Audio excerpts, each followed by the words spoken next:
So coming to the contents of the exam, so the NATA question paper will have two parts. The first is the part A and the other is the part B. So let's focus on part B first. Part B consists of the PCM, that's the normal physics, chemistry, maths, and the general aptitude questions. The PCM will be very general, basic definitions, basic observations and concepts. It will have 15 questions, which will be of 1.5 marks each. And the general aptitude, the contents of which we will discuss later, will consist of 35 questions with each marking of 1.5 marks. So there is no general negative marking done in the paper at all. So thus it's a little bit more scoring paper if you attempt it nicely and with a thorough thought. The first part, that's the drawing part, consists of 3 questions. Now those 3 questions will consist of 2 questions that are for 35 marks each and 1 question which will be a 55 marks question. All of these 3 questions, even though they have different weightages, there are different criteria to judging these questions. It will be based on your creativity, imagination, memory, drawing. And the bigger question, that is for the 55 marks, will be a perspective drawing question, and you'll have to think about the object. You'll have to choose what view you want to make it from: bird eye view, ant view, normal, human eye view. So all of these considerations will help you make a composed drawing in the drawing part. So in general, there'll be 53 questions and a total marking of 200 questions of 200 marks. The drawing will be a 125 marks per portion, so thus it carries a greater weightage even though there are only 3 questions. And the PCM and general aptitude in together will be making 75 marks. Coming to the contents of the exam, so the part A will be the aptitude. So it will consist of your physics, chemistry, maths, which will be short, simple reasoning questions, general definitions, general questions, which is basically to test your basic understanding of the concepts of physics, chemistry, maths that you have learned in your high school level. And secondly will be the general aptitude and logical reasoning. So the general aptitude and logical reasoning will consist of a multitude of questions, and this is not something that you can gain access to or you can learn or maybe rot learn into. You need to understand the concepts behind these general aptitude and logical reasoning questions to be able to attempt them, understand them, and logically answer them. So they consist of the mental ability, a general awareness of famous architectural works, a general awareness of objects, textures, projections, 2D and 3D projections. How will an object appear if it is put at an angle, if it is being seen from a top view, a bottom view. Interpretation of pictorial composition. So if I am given a composition, what all factors, what all features can you identify from it? Because these are features that are important and they will help you further in your architectural colleges also. This is like a foundation that you need to build to be able to understand concepts in your architectural education as well.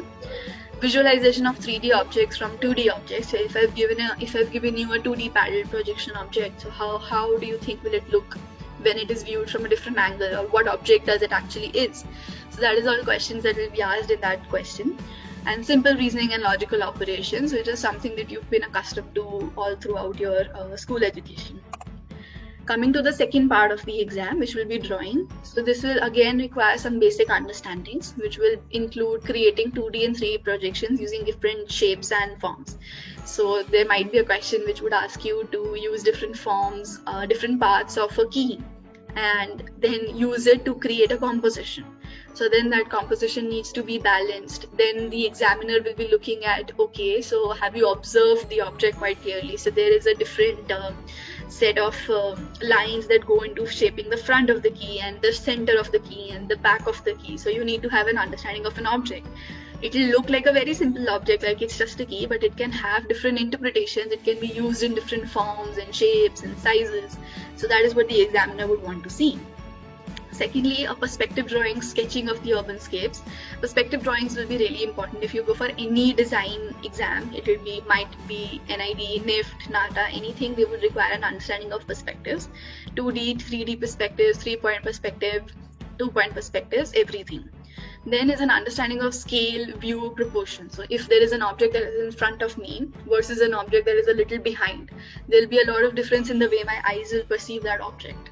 The shape, the size, the density, the definition that each object will have will differ a lot. So that needs to come from an understanding, a repeated exercise of this sort, which will give you a clear memory to work on when you actually need to appear for the exam. Then an understanding of aesthetics, building forms, elements, color theory, principles of composition, which is something that you gradually build into when you're going through all these exercises.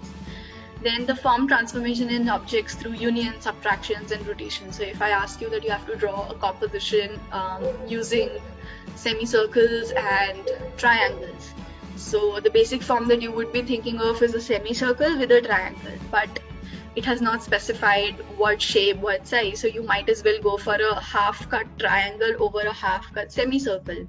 So that is another form, but it came from the same element. So that's through subtraction.